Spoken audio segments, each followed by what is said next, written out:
ntabwo badufite twinjira mu mwaka uza, kuko tuzi neza yuko uzaba wicaye ku ntebe yawe y'icyubahiro n'ubwami. Niyo mpamvu tudafite ubwoba, niyo mpamvu tudakangwa n'amagambo y'urucantege, niyo mpamvu tudakangwa n'ubuhanuzi bw'ibinyoma, kuko dufite uburinzi dukomeye, dufite umutabazi twifuza, dufite byose uri Imana yacu. Komeza utubere Imana, tukubere ubwoko, mu izina rya Kristo umwami wacu. Ndagira ngo narimo mbaza mbese abantu bagiye hehe, barambwira ngo abantu benshi ngo bafite indobo bagiye gutukura. Hari nabo nahuye nabo barankwepyeho gatoya ndababonye, nabo bavuze bati se mushumba agiye kumbona mfite indobo, mbona umuntu arankwepye kandi ntacyo twapfuye. Ariko nabo bose Imana ibane n'abaho bari hose. Narimo mbaza abantu bagiye ko wasanga habaye abantu bagiye mu ijuru ntitwabimenya. Ndagira ngo ngiriro mwicaranye ngo Imana yarakoze kubana natwe uyu mwaka.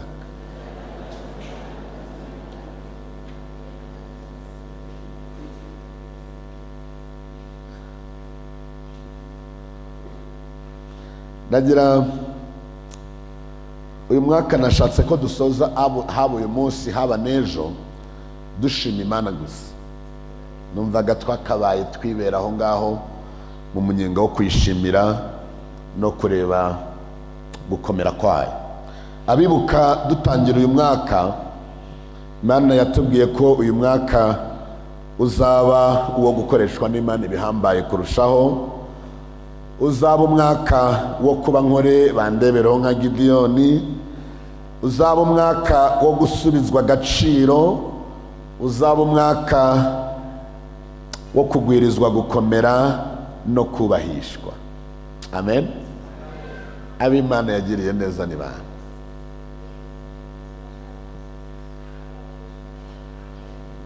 Mana muyimera amashyi. Umwaka Mana yari yampaye zaburi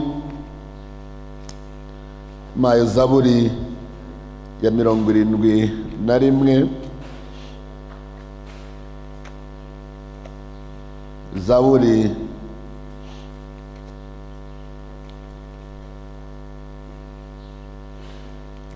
ivuga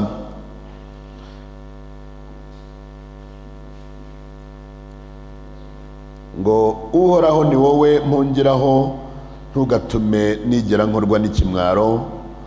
Unkize ushingiye ku butungane bwawe, unkize umvane mu kaga. Ntega amatwi maze untabare, umbere urutare niberamo njye mpora nduguhungiramo. Koko wiyemeje kunkiza, umbereye urutare n'ubuhungiro ntamenwa. Mana yanjye unkize amaboko y'abagome, unkize abagizi ba nabi n'abanyarugomo.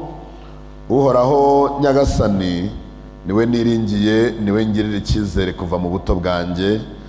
Kuva nkivuka ni wowe nisunga, niwe wanyikuriye mu nda ya mama, nzajya ngusingiza ubutitsa. Benshi bibwira ko wangize ikivume, nyamara wambereye ubuhungiro bukomeye. Njya ngusingiza umunsi wose namamaza ikuzo ryawe. Dore ndashaje, ntuntererane ngeze mu zabukuru, ntundeke. Abanzi banjye barangambanira, bajya inama bakanyubikira ngo banyice. Baravugana bati Imana yamukuyeho amaboko, nimucyo tumwirukeho tumufate, ntawamudukiza. Mana ntujye kure, Mana yanjye tebuka untabare. Abanshinja nibamware bashireho, abanyifuriza ibibi nibakorwe n'isoni bagire ipfunwe. Ariko jyeweho nzakomeza nkwiringire, nzarushaho kugusingiza. Nzajya namamaza uko uri intungane, nziruza umunsi namamaza ko uri umukiza. Erega ineza ugira ntawayirondora. Uhoraho Nyagasani, nzaza imbere yawe nzashimagiza ibikorwa bihambaye wakoze, nzamamaza ubutungane bwawe bwonyine. Mana, kuva mu buto bwanjye waranyigishije, kugeza n'ubu ndacyavuga ibitangaza wakoze. Mana, dore ndi umusaza rukukuri, ntuntererane. Reka menyesha ab'iki gihe by'imbaraga zawe, nzamenyesha nabi igihe kizaza by'ububasha bwawe. Mana, wakoze ibitangaza, ubutungane bwawe busesuye, isi bukagera ku ijuru. Erega ntawe uhwanye nawe. Waneje ibyago n'amakuba menshi, ariko uzampembura, uzanzahura nk'umvanyi kuzimu. Murongo wa 21 ari nawo murongo wari imbere, uravuga ngo uzatuma abantu barushaho kunyubaha, uzongera kumpumuriza. Amen. Ese hari umuntu Imana yaba yarubahishije muri uyu mwaka ngo twumve ayishima, avuga ngo Imana ihabwe icyo? Ese hari Imana yaba yarubahishije muri uyu mwaka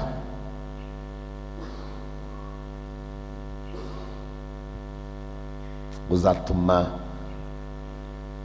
Imana rero icyiza cyayo ntabwo ijya ibura uko ibigenza. Narimo nicara nibaza, ese uyu mwaka tugiye gutangira ko wavuganye natwe mu bihe bigoye ugakora ibihambaye kurushaho. Ejo tuzaba twumva amashimwe y'iby'Imana yakoze. Ndagira ngo nawe niba ufite ishimwe wumva ryakabaye ritambuke ejo, ntutahe, unyurire hariya urebe abantu bari kuri media hariya, babwira ati nanjye mfite ishimwe, hari icyo nifuza kuvuga. Bitewe n'uko twifuza kugira ngo abantu amashimwe menshi azatambuke, turifuza kugira ngo wakwegera media team bakakurekodinga kugira ngo barebe uburyo babigabanya, kugira ngo tuzashobore gukoresha igihe cyacu neza. Aba bantu bavuye gutukura batazabura uko bataha cyangwa bakanga kuza. Ndifuza ko tuzagira amatera, ariko turifuza ko amashimwe yacu yose atambuka akagera ku Mana. Ubwo rero nawe hari icyo Imana yagukoreye muri uyu mwaka, ntiwemere ukaba wumva wifuza kugisangiza itorero, kugira ngo dufatanye nawe gushima, twinjira mu ntego y'umwaka utaha. Ntuze gutaha utakivuze. Wegere abo kuri media team, ni kara kazu kari hari inyuma, baraza kugufasha kugira ngo nawe ubwo buhamya bwawe ufite, iryo shimwe ryawe, baragufasha kurivuga mu magambo makeya asobanutse kandi ashobora gufasha abandi. Ejo nitugira tuzaba imbere y'Imana tuyishima. Twari dufite n'umurongo wo mu Bacamanza 7:17, Abacamanza 7:17. Uwo murongo waravugaga ngo, arababwira ati, muze kureba aho ndi bube ndi iruhande rw'inkambi n'Abamidiyani, maze icyo nkora mukore icyo. Bibiliya yera yavuze ngo iki, Pastor Joel? Arababwira mugenze gute? Mundebereho uko ngira abariko namwe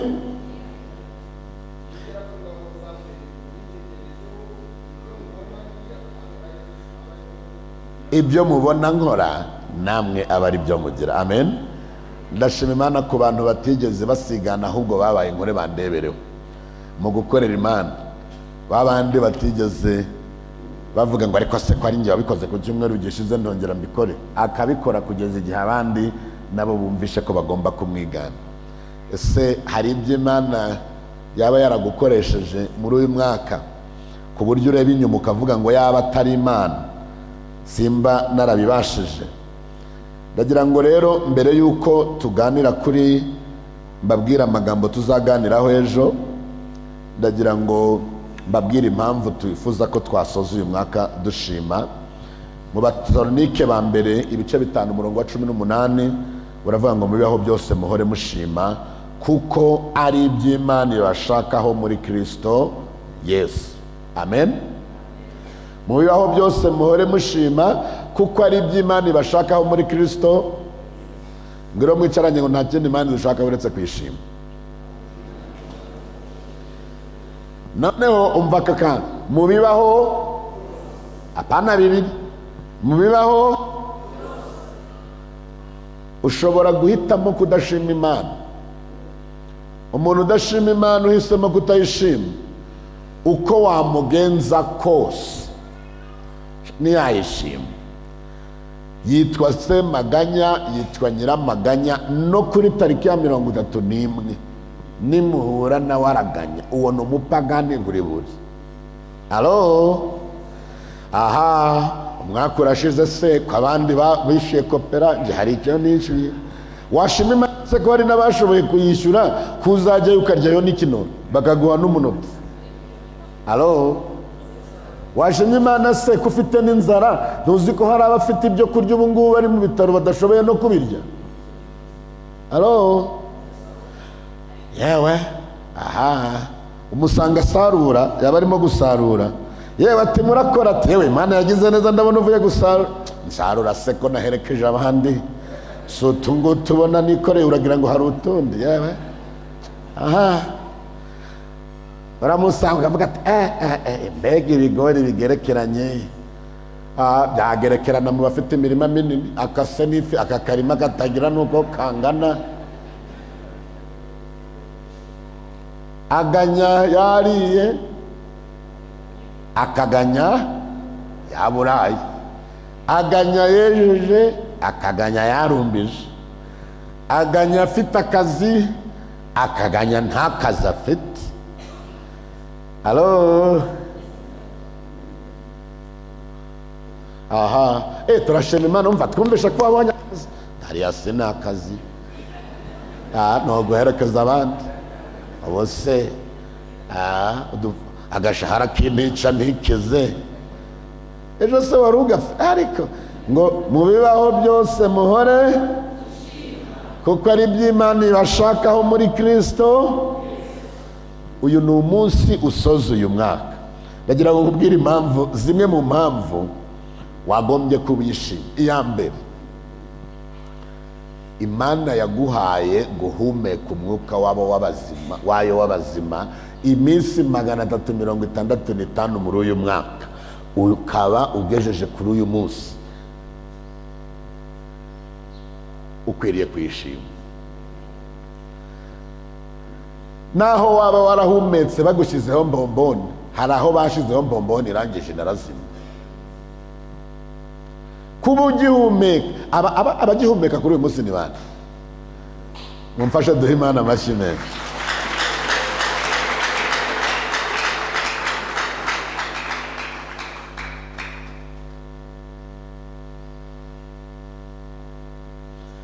Mpamvu ya kabiri nifuza ko wasoza uyu mwaka ushima Imana, nuko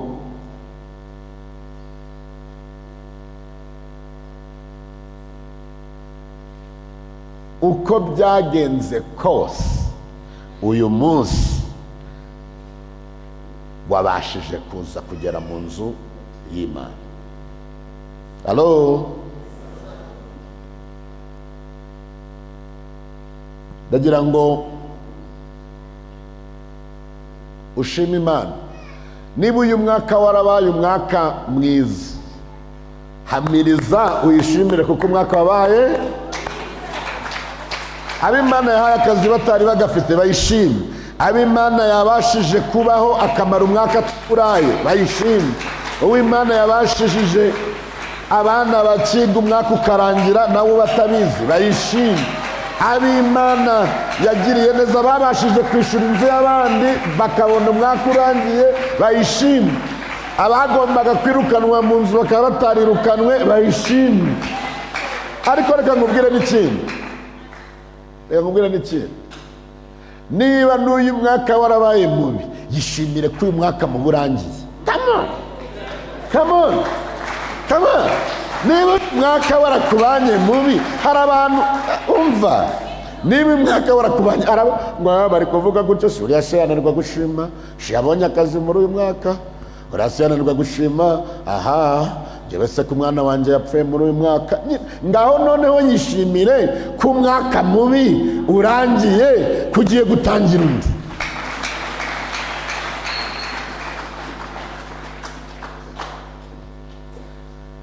ngaho se yishimire ko uyu mwaka wabaye mubi, ariko ko ariko bitahoze kandi ko atari ko bizahora. Ngero muri kumwe ngo niba umwaka warakubanye mubi, humura siko bizahora. Siko bizahora, siko byahoze, sinako bizagenza gute.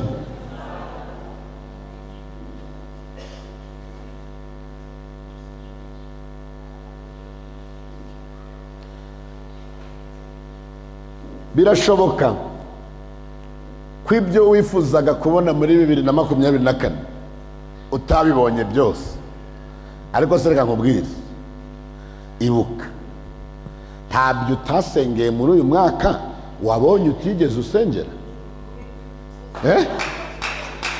Hello?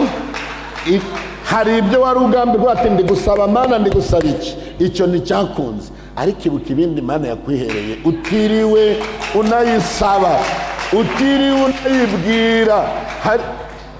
Hari igihe rero dutumbira tugahangana ngo nari naravuze ngo uyu mwaka, ariko hari byinshi Imana yakoze bitandukanye. Ngero muri kumwe Imana yacize ibyo dukeneye n'ibyo dushaka. Imana izi ibyo dukeneye n'ibidukwiriye. Imana izi ibyo dukeneye, isi n'ibidukwiriye. Amen.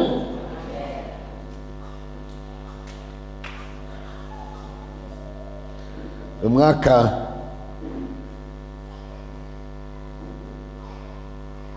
yadukoreye ibitangaza. Njye n'umuryango wanjye yambereye Imana, twahuye n'ibigeragezo bitandukanye kandi byari ngombwa, byari byanaravuzwe ko Imana izaturwanira mu musozi, iturwanirire mu bibaya, ariko Imana yagize neza, turi amahoro.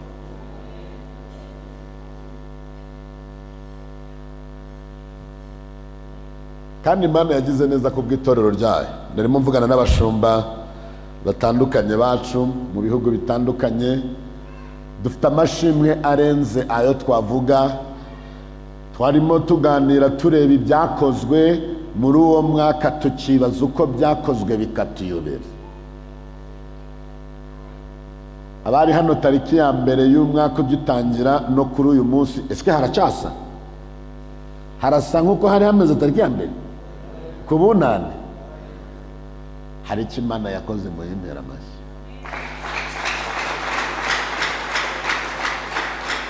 Niba udafite impamvu zo gushimira Imana, ndagira ngo wishimire kuko uriho, ndagira ngo wishimire kuko hari ibyo yakoze muri uyu mwaka, ndagira ngo wishimire kuko umwaka wakubereye mubi urangiye, igiye kuguha gutangira undi. Ndagira ngo wishimire ibyo yagukoreye utigeze uyisaba, kuko ari Imana yacu. Ikiza cy'Imana yacu ngo igwishe imvura yayo ku babi n'abeza. Amen. Umwaka rero tugiye gutangira, Imana yampaye amagambo nshaka kugira ngo dusome, ariko tuzayaganiraho neza ejo.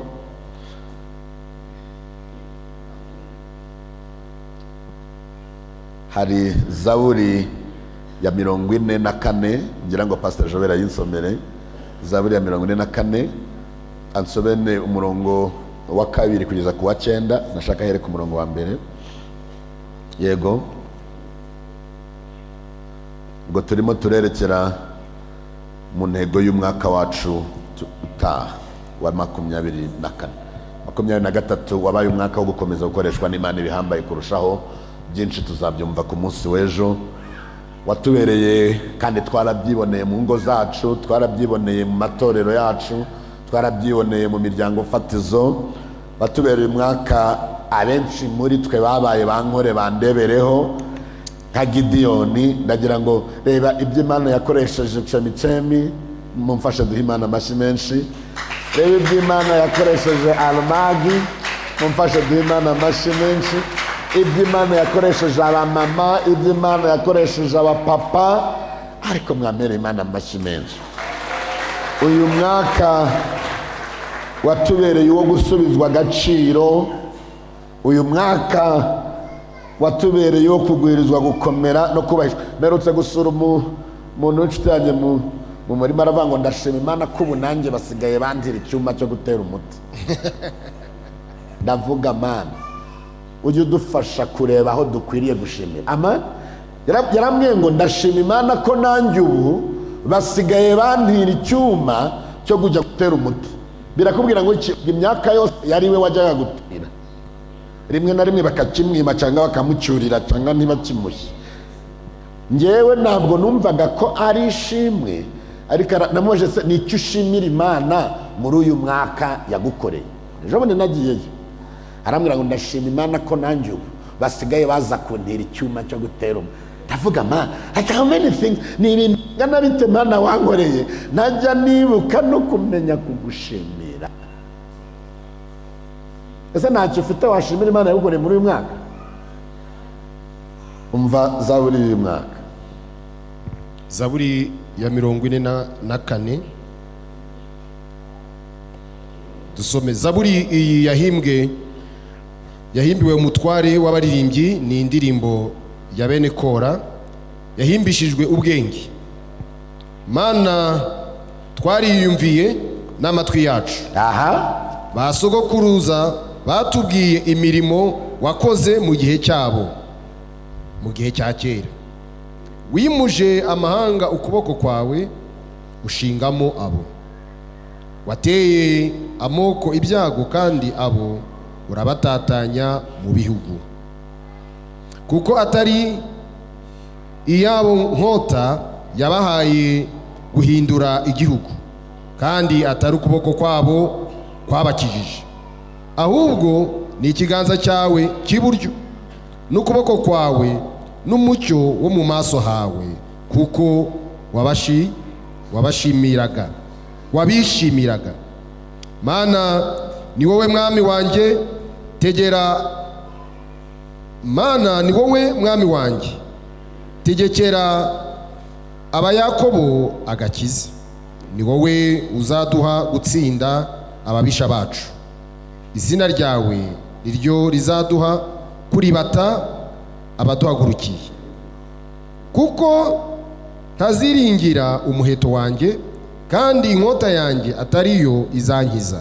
Iryo jambo kuribata warisomye? 6. Ni wowe uzaduha gutsinda ababisha bacu, izina ryawe niryo rizaduha kuribata abaduhagurukiye.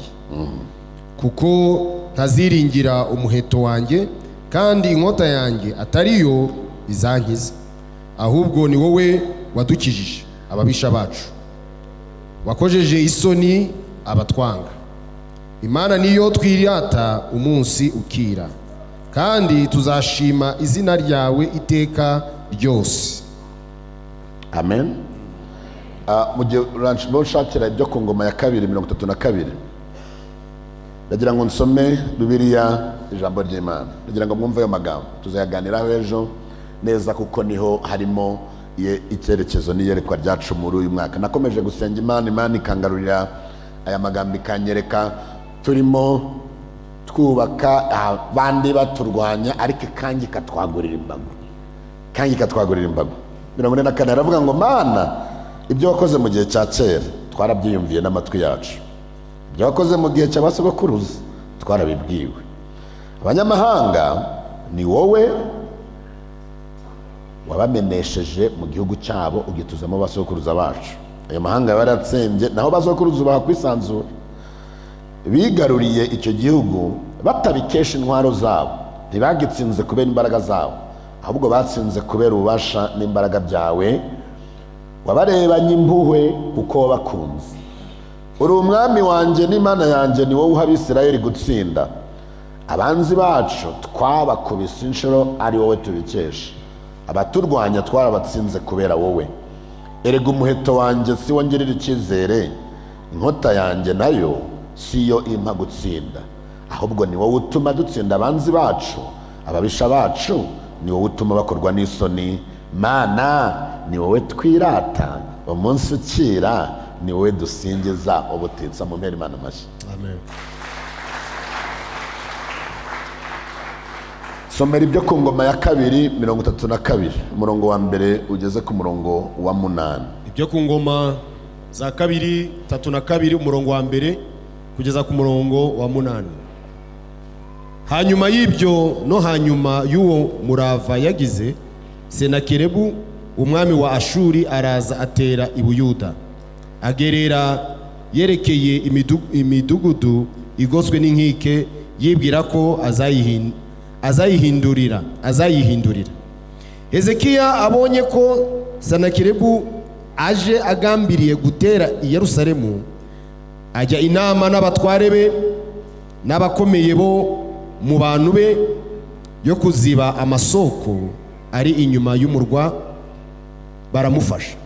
Abantu benshi baraterana baziba amasoko yose n'akagezi katembaga mu gihugu hagati, kuko bagiraga bati, niki cyatuma abami ba Ashuri baza bagasanga amazi menshi? Arikomeza asana inkike yose yari yarasenyutse, ayireshyeshya naho iringanira mu minara, asana n'iyindi nkike y'inyuma, akomeza imiro umudugudu wa Dawidi, acurisha intwaro zo kurwanisha n'ingabo, agira byinshi cyane, kandi ashyira abatware b'intambara mu bantu, abateraniriza aho ari mu muharuro wo ku irembo ry'umurwa, ababwira amagambo yo kubanezeza ati, ayo abayumve neza naho ngaho 7:8. Nimukomere mushikame, ntimutinye, kandi nimukurwe umutima n'umwami wa Ashuri cyangwa ingabo ze zose ziri kumwe nawe, kuko iyo turi kumwe ikomeye iruta abari kumwe nawe.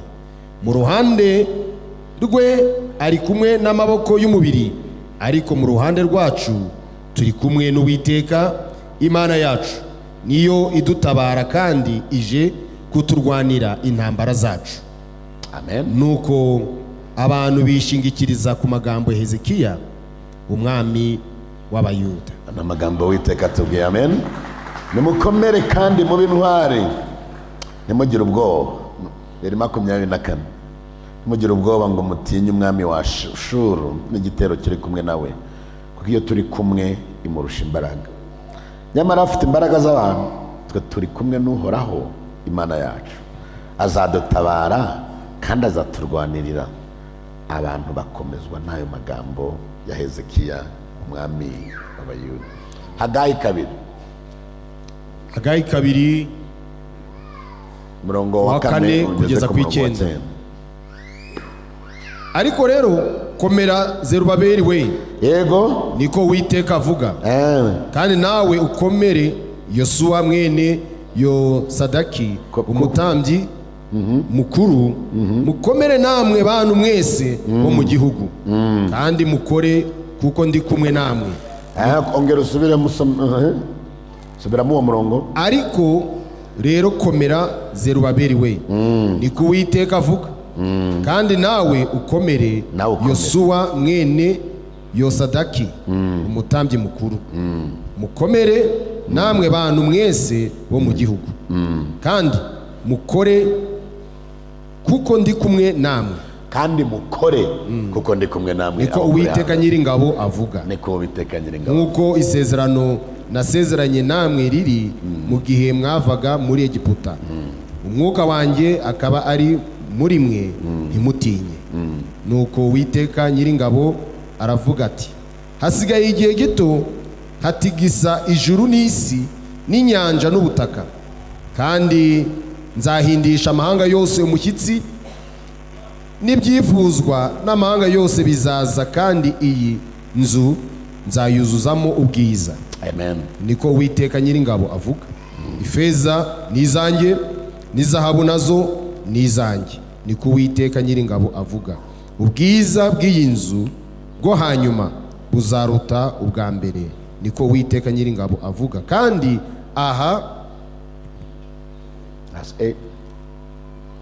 aha hantu nzahatangira amahoro, niko Uwiteka Nyiringabo avuga. Aha hantu nzahatangira amahoro. Amen. Urashaka amahoro 2024, ntuzava aha hantu. uzigumire mu nzu y'Imana, uzigumire hafi y'Imana. Ayo magambo tuzayaganiraho neza cyane ejo. Yesaya 40, Yesaya 40 aravuga ngo, somera umurongo, soma umurongo wa 9, Yesaya 40, Yesaya 40 umurongo wa 9 kugeza kwa 11.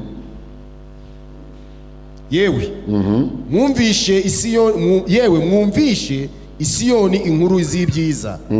Zamuka umusozi muremure, yewe wumvishe i Yerusalemu inkuru z'ibyiza.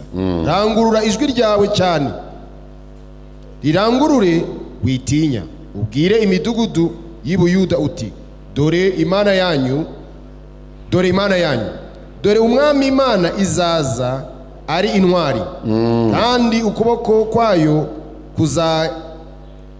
kuzayitegekera. Dore izanye ingororano, kandi inyiturano zayo ziyiri imbere. Amen.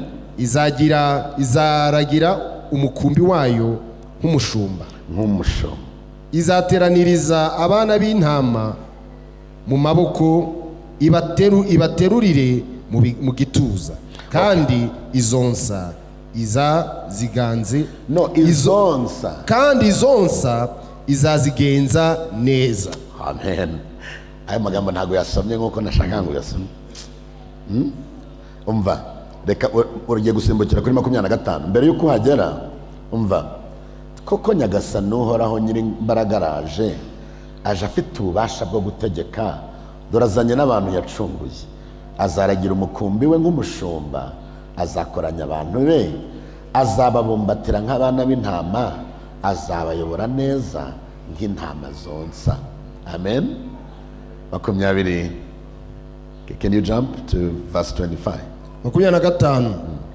Nuko rero mwangereranya nande twahwana? Mwangereranya nande twahwana? Niko uwera abaza. Niko uwera avuga. Komeza. Nimwubura amaso yanyu murebe hejuru. Ninde waremye biriya? Agashora ingabo zabyo mu mitwe zose, akazihamagara mu mazina. Kuko afite imbaraga nyinshi, akagira amaboko n'ububasha. Nicyo gituma nta na kimwe kizimira. Nicyo gituma nta na kimwe kizimira. Kuzimira. He's not going to release us. Yani azatubumbatira, nta uzazimira, nta gishaka ko kizimira. Ngaho komeza. 27. Yewe Yakobo Isirayeli, niki gituma wiganyira ukavuga uti, Uwiteka ntareba inzira zanjye, kandi ibyanjye Imana yanjye irabyirengagiza. Mbese ntiwari wabimenya? Ese nturabyumva? Imana ihoraho, Uwiteka umuremyi w'impera z'isi, ntirambirwa, ntiruha. Yego. Ubwenge bwayo ntiburondoreka, niyo iha intege abarambiwe, kandi utibashije imwongeramo imbaraga. Abasore imigenda bazacogora baruhe, n'abasore bazagwa rwose. Ariko abategereza Uwiteka bazasubizwamo intege nshya, bazatumbagira mu kirere, bagurukishe amababa nk'ibisiga. Yego. Baziruka be kunanirwa, bazagenda be gucogora. Komeza. Bazagenda be kugenza gute? Be gucogora. Amen. Mwabisirayeli bene Yakobo mwe, kuki muvuga muti Uhoraho ntagenzura imigenzereze yacu? Imana yacu ntishinzwe uburenganzira bwacu? Mbese ntimwari mubizi? Mbese ntabwo mwigeze mubyumva?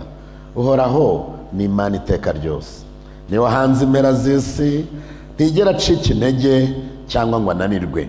Ubuhanga bwe ntawaburondora. Asubiza umunyantege nke imbaraga, akomeza unaniwe. Abasore barananirwa bagacogora, abagabo b'intwari nabo baradohoka. Nyamara ibi yari yawe iranyamara uhita uyisurinye. nyamara abiringira uhoraho bazasubizwa imbaraga, bazitera hejuru kazakagoma ziguruka, baziruka be kunanirwa, bazagenda be kudohoka. Amen. Hari umugabo waririmbye ngo niyo iha intega barambiwe ikabongera imbaraga, nirwa oya niruha izina ryayo nuhoraho, uyihanga amaso yawe niyo bungiro. Oh my goodness. Narimo senga noneho nkimara kubona uyu murongo, Imana ibumpaye ndavuga nti ntaho ngaho tuzibera aho ngaho. Nagira ngo aho turi twifurizanye umwaka mushya muhire wa 2024. Imana iraturinda mu masaha asigaye, amasaha asigaye Imana iraza kuyaturinda. Amen. Nagira ngo duhaguruke dusenge Imana uyu mwaka wa 2024. Imana yambwiye ko uzatubera umwaka w'intsinzi no gukomeza gukoreshwa n'Imana ibihambaye kurushaho. Uzatubera umwaka w'intsinzi no gukomeza gukoreshwa n'Imana ibihambaye kurushaho. Uzatubera umwaka wo gusanirwa no gusubizwa ibyanyazwe n'ibyangijwe n'umwanzi wacu. Uzatubera umwaka wo gutoneshwa n'Imana, umwaka wo kuribatirwa umwanzi n'abambari be bose.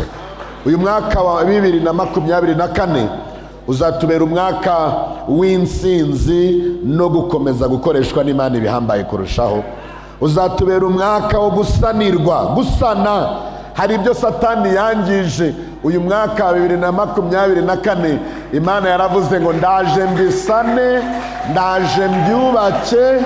Hari ibyo wiyangirije wowe, Imana yaciraje sanasane. Hari ibyo twangije, hari n'ibyangijwe n'abantu, hari n'ibyangijwe n'umwanzi. Imana yacu 2024 ni umwaka wo gusanasana ibyangiritse ndetse no kugarurirwa ibyo twanyazwe, ibyangijwe n'umwanzi wacu. Ni umwaka wo gutoneshwa n'Imana, umwaka wo gutoneshwa n'Imana. Ni umwaka wo kuribatirwa umwanzi Satani n'abambari be bose. This is going to be a year of divine empowerment for extraordinary exploits, a year for divine restoration and covenant favor. Uyu mwaka wa 2024 tuzabiganira hejo neza. Ni umwaka w'intsinzi. Iyo habaye intsinzi nuko haba hari urugamba. Iyo ni umwaka hari urugamba Satani yateguye guteza abantu b'Imana muri uyu mwaka. Hari urugamba ruzaba mu kazi, hari urugamba ruzaba mu rugo, hari urugamba ruzaba mu itorero, ariko Imana yatubwiye ko uyu mwaka uzatubera umwaka w'intsinzi. Izaturwanirira inkundura. Ntabwo tuziringira umuheto wacu, ntabwo tuziringira umwambi wacu, ahubwo twe tuziringira imbaraga z'Imana. Uyu ni umwaka wo guhaguruka tugakora. Vuga ngo wowe haguruka ukore. Kandi uyu ni umwaka Imana izakomeza kudukoresha ibihambaye kurushaho. Uyu mwaka ni umwaka wo gusanirwa. Hari ibintu byinshi Satani yashenjaguye yangije muri uyu mwaka. Bya bindi ubona ukibaza si ibintu bizagenda bite, ese bazongeramo umugore, ese bazongera uyu muntu yakongera agahagarara akaba muzima. Imana iraje sanasane. Imana iraje ireme ibidahari, ibireme, ibikore, kandi ibikorere ku karubanda, abantu babibone ko ari Imana ubwayo yabikoze. Hari buriya Imana iturwanira intambara nyinshi tutareba. Hari ibintu byinshi, hari amahirwe menshi twanyazwe na Satani, ukamanuka ukagenda uzingira ibyo byakunze, kubwira ngo genda urangura, ukagenda ukabikora uzi neza ngo birekada, ugasanga biranze Satani arabinyereje. Uyu ni umwaka wo gusubizwa ibyo Satani yatunyaze, ibyanyazwe n'ibyangijwe na Satani. Uyu ni umwaka wo kubisubizwa. Uyu ni umwaka tugiye gutoneshwa n'Imana. Icyo ngondira Imana ni kimwe. Hello, mbwira muri kumwe, Imana yacu irakomeye. Imana ntishyirwa mu rubanza. babantu birirwa bagira amashari njya mbareba ngaseka. Umva Imana yo alo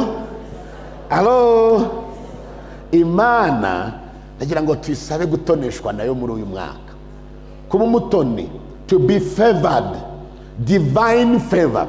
Imana ngo ikiza uwishatse ikica uwishatse, igakomeza umwe ikamanura undi, kandi ntawuyishyira mu rubanza. Ndasaba nagira ngo dusabe gutoneshwa n'Imana, kugira ngo aho abandi bahombeye tuzahungukire, aho abandi abifuza gutoneshwa n'Imana ni bande? Iyo Imana yagutonesheje, iyo Imana yagutonesheje, iyo Imana yagutonesheje, iyo Imana iri mu ruhande rwawe, ntabwo wirirwa wigora, ntabwo wirirwa wigora. Iyo Imana yagutonesheje iri mu ruhande rwawe, abantu bariheba, barangiza bakavuga bati rero n'ubundi aha turi ni ugupfa no gupfa, reka tugende batwice. Batambuka gusa baje gupfa. Imana ikumisha umushyitsi n'imirindi ikomeye, abantu bagahunga. Uyu ni umwaka wo gutoneshwa n'Imana, kuko Imana niyo izaturibatira umwanzi wacu n'abambari be bose. Icyo dushakaho nk'uko twasamira avuga ngo mwe muhaguruke mukore, aha hantu nzahabahera amahoro. Muhaguruke mukore. Uyu mwaka ni umwaka w'intsinzi. Abizeye ko ibyo Imana ivuze no kubikora izabikora. Nabonye Imana ikora. Hari intambara nyinshi, harimo nsenga nkabona intambara nyinshi, ariko reka mbabwire, bikarangira byose tunesheje, kuko uri mu ruhande rwacu abarusha amaboko. Umumpera amashyi umuntu kuko arakomeye. Nasaba, sinzi, Imana izakubera intsinzi muri uyu mwaka. Ndagusabira intsinzi mu murimo wawe, ndagusabira intsinzi mu rugo rwawe, ndagusabira intsinzi mu mirimo uzerekezaho amaboko yawe. Urugamba rwose uzashorwaho n'umwanzi wacu Satani, intsinzi ni iyacu muri 2024 mu izina rya Yesu Kristo. Izo ntambara ntizizatuma udakoreshwa n'Imana ibyo yateguye gukoreshwa muri 2024. Izahagarana nawe, izagendana nawe, izagukoresha, ariko ntukiringire umuheto wawe, ahubwo twe duhanze amaso Uwiteka. Amen.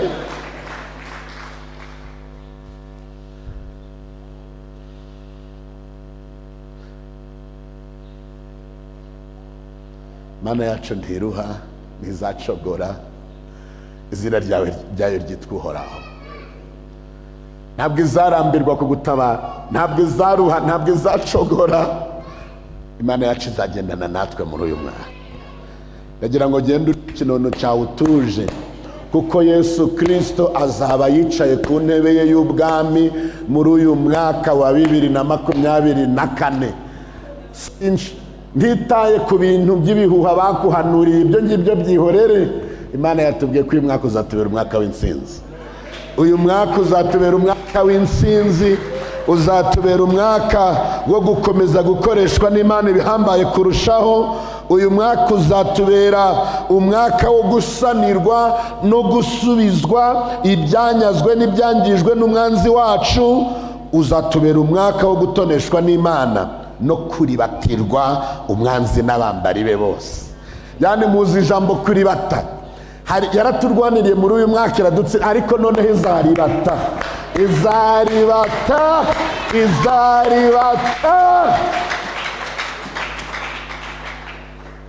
Kandi atari uko hari ikindi turusha, ahubwo nuko yahisemo ko tuba abatoni bayo,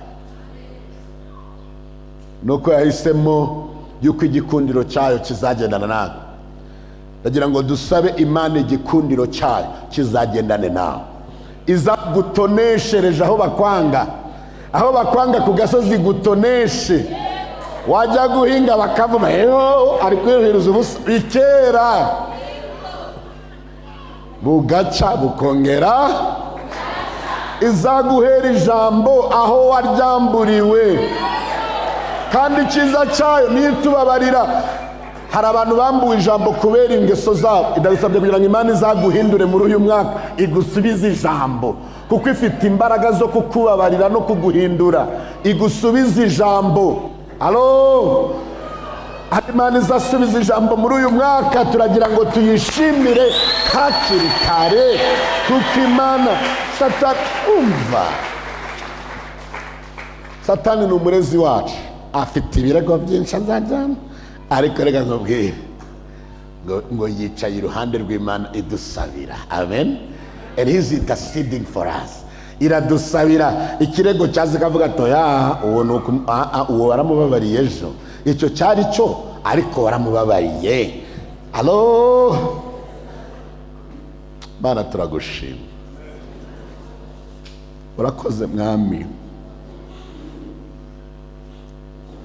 Iyo uvuze no gukora urakora, nta na rimwe wigeze uvuga ngo ureke gukora. Mwami, turagusabye ngo uyu mwaka nk'uko wavuze ngo duhaguruke, uvuze ngo tuzahaguruke dukore. Mwami, tuzakora, aba ari wowe udukoresha ibihambaye kurushaho. Uyu mwaka ni uw'intsinzi, kuko ari wowe uzaturwanirira. Uyu mwaka ni uwo gusanirwa no gusubizwa ibyangijwe, kuko ari wowe Mwami ufite byose. Muri wowe harimo imbaraga n'ubushobozi, muri wowe harimo izahabu n'ifeza, muri wowe harimo kubabarirwa ibyaha n'ibicumuro byacu, muri wowe harimo gukomezwa, muri wowe tugufite, dufite byose twifuza. Mwami, tugushimye ko waturebanye neza ukatwiyegereza. Tugushimye ko uhisemo kudutonesha muri 2024. Mwami, turagushimye kuko uhisemo kudutonesha muri 2024. Ineza yawe, igikundiro cyawe kigiye kugendana natwe, kugira ngo aho tunyuze niba tubona bakubone, niducuruza bigende, niduhomba byose ubigarure, kuko uri Imana. Urakoze Mwami, kuko ugiye kuturibatira umwanzi wacu. Turagusabye uduhe guhagarara hakwiriye, kugira ngo ineza yawe ikomeze kubana natwe muri byose. Icyubahiro ni ikintu cyawe none n'iteka ryose. Amen. Kugira ngo mwicare. Uyu ni umwaka w'intsinzi no gukomeza gukoreshwa n'Imana ibihambaye kurushaho, umwaka wo gusanirwa no gusubizwa ibyanyazwe n'ibyangijwe n'umwanzi wacu. Ni umwaka wo gutoneshwa n'Imana no kuribatirwa umwanzi n'abambari be bose. Hari abatangiye gusubizwa rero, Imana yavuga ngo isubiza no ku munsi wa nyuma irasubiza. Hari umuntu washatse kugira ngo ndimo ndashima Imana, umunsi 31 y'ukwezi kwa 12 tugiye kuranga abageni. Ariko ekase mwamera Imana maso. Abasubijwe tariki ya mbere, abandi basubijwe mu mwaka hagati, ariko no ku munsi wa nyuma irasubiza. Abageni bacu tugiye kuranga ku nshuro ya mbere ni uwitwa Maniragena Ruth na Hitimana Diedone. Ariko mwambeni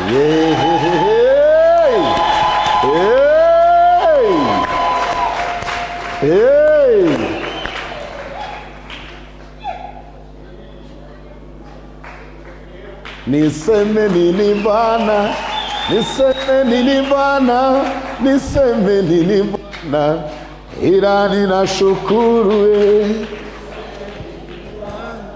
niseme nilivana, niseme nilivana, hali ninashukuru. Wamubonye Diedone? Dore ngo aramwenyura sha. Aha, harabari mango bari baravuze ngo ntago bizaba. Aha, abari kuvuga ngo ubundi si humura ntabarongera rimwe nk'ibisambu. Mwese mwari kuba ba Dieudonné. Hari abari kuvuga, hari abasore bari kuvuga ngo dore Dieudonné shakiramo dutwaye. None se muraronga nka Dieudonné umunsi umwe? None se uriya ariko ye abasore baje se cyangwa nibo abasore nibo bagiye kwikorera indobo? Mwokabyarana. Abakobwa se nabo basibye. Abo ko twabyita ishari, abakobwa niba basibiye rimwe rero ryaba ari ishari. Kandi reka nkubwire ngo muri uyu mwaka wa 2024 ni umwaka w'intsinzi. Amashari ntacyo azaba atwaye abantu. Abazakubwira ishari ntibazatuma udatsinda. Amen. Shadiyedo 31 z'ukwa 12 nibwo urarangwa koko. Ariko ugiye kurya ubunani neza kabisa. Hari umukobwa nawe wasenze pe, Imana irasubiza. Sisubiza ngesubiriza igihe, iyo Mana ni nziza. Isubiriza igihe, iyo Mana. Nibagiwe akantu kongereho sha twumve. Nibavuga ngo igenza gute? Tera twumve.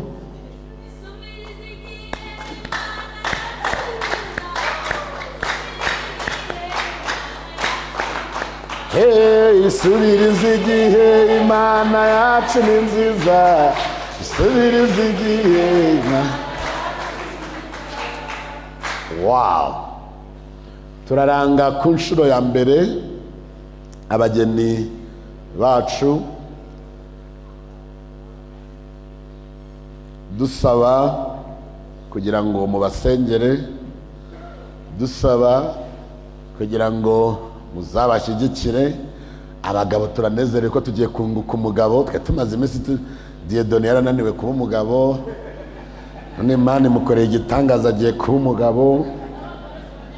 Abagore nabo ngo baranezerewe, niko numvishe umudamu wanjye ari kuvuga ngo bagiye kunguka undi mu mama. Ariko mana mubasengere, mubashyigikire mu bukwe bwabo buzaba tariki ya 20 y'ukwezi kwa mbere 24 hano kuri Harvest. Wanza aribwo bwa mbere tuzakora muri uriya mwaka. Sibwo bukwe bwa mbere? Nibwo bukwe tuzakora ari ubwa mbere muri uriya mwaka. Urumva ko tuzaba twabukereye. Utumye dutangira umwaka neza. Ikindi gituma tubaranga no kugira cyambere no kugira ngo mubasengere, no kugira ngo muzabashyigikire mu bukwe, ariko no kugira ngo niba hari umuntu ufite impamvu yatuma tutabashingira mu gushyingiranwa kwera, yaza akadusanga hano. Iminsi yose tuba duhari, akaza akatubwira iyo mpamvu. Kubera ko kuri uriya munsi tariki 20 azaba ari kwa kangahe hari? Azaba ari kwa gatandatu. Ntabwo twe tujya muri ayo manjwe yo kubaza abantu ngo waje ngo aje gukwica ubukwe. Ntabyo tuzabaza tariki ya 20. Twe turababwira ubu ko cyumweru tuzabisubiramo. Ndongera tubaranga bwa gatatu, tuzabaranga ku kwezi kose. Kuri uriya munsi muramenye ibyo byo nta hantu byanditse muri Bibiliya. Kera ntari natangira itoro nigeze kujya mu bukwe ahantu shaho batetse twahumuriwe neza ngo sinzi ikintu cyabaye ngo umuntu barahurudutse ngo baraje twicaye mu myanya nene navuye na kure nazanye n'inzara. Impamvu ubu nsigaye njya mu bukwe n'akantu gato ngo nimwara ariko atari ubwa hano, nimwara ntaza kubwara nk'uko namwaye icyo gihe. Leta mvuga ntariko ibintu byo kubazaga umunsi w'ubukwe, ibi ntabyo babaza kare. Ariko turizera tudashidikanya ko nta bihari nta n'ibizaba. Amen. Uko Imana yacu ni nziza. Ndagira ngo dusenge Imana ku bwa Dieudonné, ndetse dusaba Imana kugira ngo ibafashe muri uru rugendo rwabo, kugira ngo Imana ntizabahwe ubukwe bwiza gusa, ahubwo izabahe n'urugo rwiza, urugo ruyihesha Imana icyubahiro, urugo harya ngo hita Imana na Mana iragena. Agaze urumva atari byo mvuga ari kujyana. Imana izabaha urugo rwiza ruyihesha icyubahiro. Mana turagushima, tugushimiye yuko urugo ari umushinga wawe ubwawe.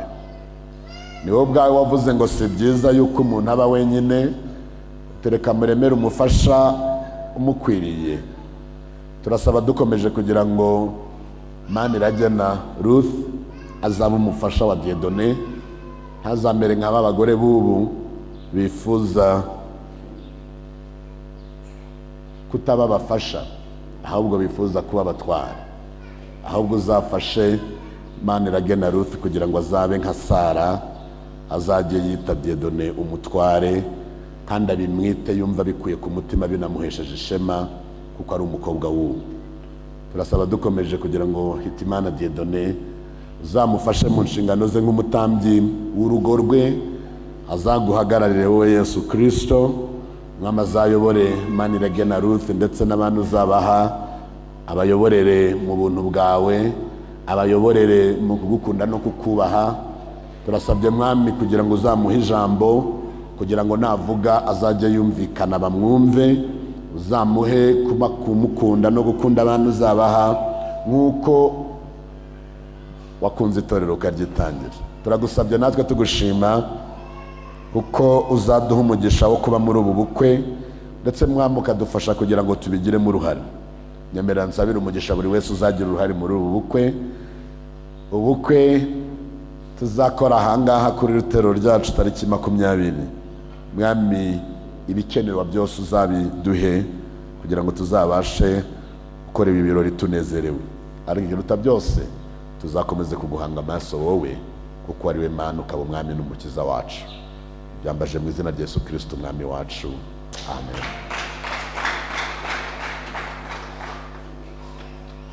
Habuze ngo uri butere intambwe mbere? Sinakubwiye ko ari wowe ugomba kumuyobora nuko tugiye gukomeza iteraniro ryacu turamya Imana n'ubutunzi bwacu, dukomeza kwishimira. Imana ibahe umugisha.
Hangamaso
murahaguruka mwese dufatanye kwiragiza Imana kugira ngo aho tuba turi hose mu gusoza uyu mwaka buri wese muri twe arusheho gukomeza gukora ibarura ry'iby'Imana yakoze kuri we abishimira Imana.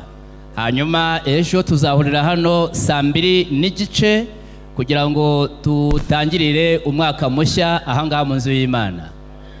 Mana turagushimye kandi ntabwo biturambira gukomeza kugushima, tugushimira ibyo wakoze byose muri uyu mwaka ushize. Watugiriye neza, uba mu ruhande rwacu. Mwami turagushimye, dushoje uyu mwaka kuri tariki ya 31 turi mu nzu yawe tuvuga ngo ushimwe ku byo wakoze byose. Turakwiragije kandi ngo tuzakomeze kurindwa nawe no muri aya matariki yo gusoza no gutangira umwaka. Mwami umwanzi ajya ategamo imitego iyo yose, Mwami turayiteguye mu izina rya Yesu. Uhagarikire buri wese muri twe ngo iyi minsi ikomeze kutugendera neza, kandi abadafite Mwami uko bifashije cyo gufungura ubategurire kugira ngo buri wese tuzahurira ahangaha ku munsi w'ejo ashima avuga ko hari ibyo wakoze.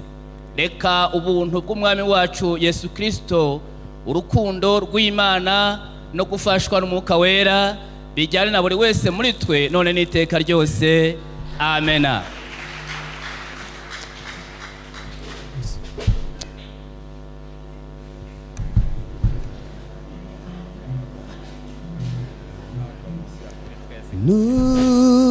Nutinye